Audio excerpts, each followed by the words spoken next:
Welcome to a very special hour about beating breast cancer. It is a fight we can win, so join us, the Susan G. Komen for the Cure Foundation, and thousands of others, as we race for the cure.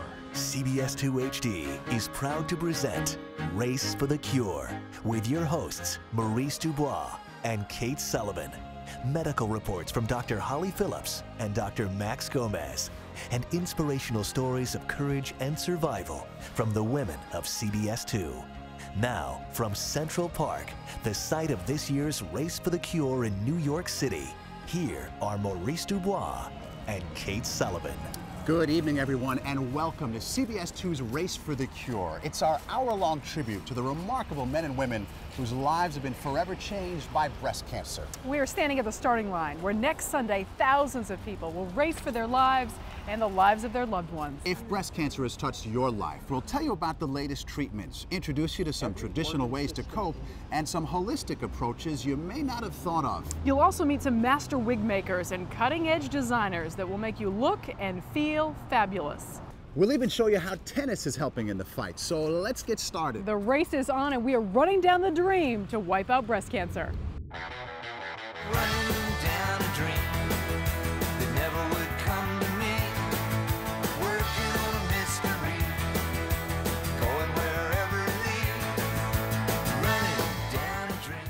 Komen's Greater New York City chapter is celebrating its 18th Race for the Cure in New York. It's just nice to see so many people come out and support such a great cause. In that time, they've raised an astounding $34 million. Dara Richardson, their new CEO, is a doctor and a breast cancer survivor and says most of that money stays right in the community and benefits 12 million people of all socioeconomic classes and cultures. They provide really excellent direct services, whether it be counseling, whether it be support, whether it be treatment recommendations. Komen NYC is part of 125 local affiliates and over 75,000 volunteers that make up Susan G. Komen for the Cure, the largest grassroots breast cancer foundation of its kind. Since it all began in 1982, Komen has raised more than $1 billion to fight this killer. And it all started with a promise between two sisters. A promise from Nancy Brinker to her sister Susan Komen, who was dying from breast cancer. Right before she died, she looked at me one night and asked me if I would do something to help her cure this disease. And I looked at her that night and I promised her I would. I said, if it takes the rest of my life, I'll make sure that I can cure this disease, or make sure that what is happening to us doesn't happen to other families.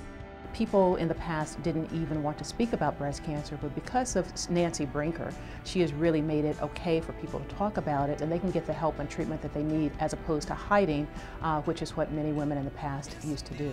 The power of that promise has turned Komen's yearly runs around the country into a crusade. And next Sunday, the race is on in the Big Apple. 1,500 breast cancer survivors will join 20,000 people for a 5K run in picturesque Central Park to raise money and awareness about the disease. The numbers are staggering, and the need for funding is imperative. 1 in 8 women will be diagnosed with breast cancer in her lifetime. In 2008, that means more than 180,000 women will be diagnosed and more than 40,000 will die. In 2007, New York State had the 10th highest incidence of breast cancer deaths in the U.S. Those numbers sound daunting, but the good news is people are being diagnosed earlier, and that is the key to saving lives. Many years ago, the number of women with breast cancer was about 1 in 40, but that was over 40 years ago. I think now with better imaging, better technology, breast cancers are being found earlier. And there's still time for you to be part of the promise, too. Join all of us at CBS 2 in this year's Grand Marshal, Cynthia Nixon of Sex and the City fame, and help us run breast cancer out of town and rid the world of breast cancer. So whether you run or walk or pledge or volunteer, you will be making a difference. So get here early, because come next Sunday, thousands will be gathered at this very spot for a 9 a.m. start time. Once things get underway, runners will race up Central Park West to 90th Street, where they'll turn into the park and race past the Great Lawn, Strawberry Fields, and Woolman Rink, crossing the finish line around 72nd Street on the east side. And remember, until we are successful in eradicating breast cancer, you're not alone. If you or someone you love has just been diagnosed, know that some of the most influential faces in the world are joining you in this fight. Have another All of a sudden, you have cancer, and everything went whoo, and it was like a big eraser, and it just erased everything, and it's the only thing in my life that had ever made me stop.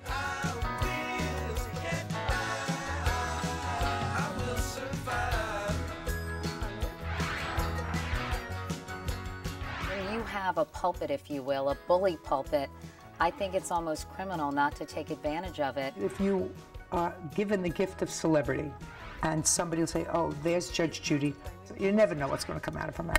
So they'll listen. White House has been a bully pulpit for you. I've worked with the Komen Foundation for years. It's been an interest of mine for a long time. Obviously, the squeaky wheel gets the grease.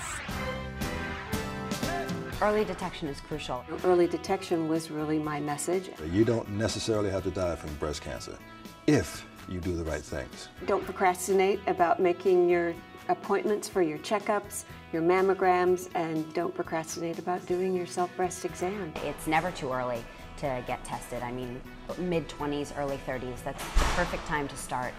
So early detection is the key word. The most touching story was when a colleague stopped and said, I just wanted to tell you that I have a friend who gives you credit for saving her life. Because of you talking about mammograms, she went to get one, detected the breast cancer early enough, and now she's going to be okay.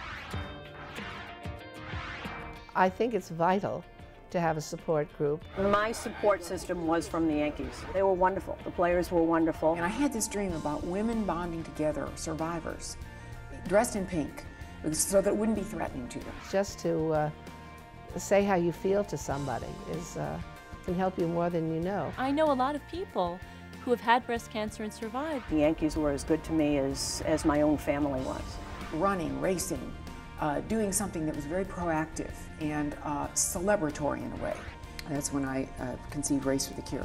Because of Susan G. Komen and because of all the medical advances that we've had in the last 25 plus years, this is a really handleable disease if you catch it in time.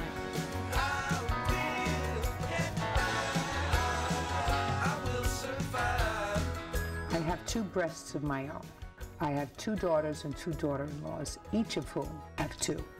And I have 5 granddaughters, each of whom have 2, or the promise of 2.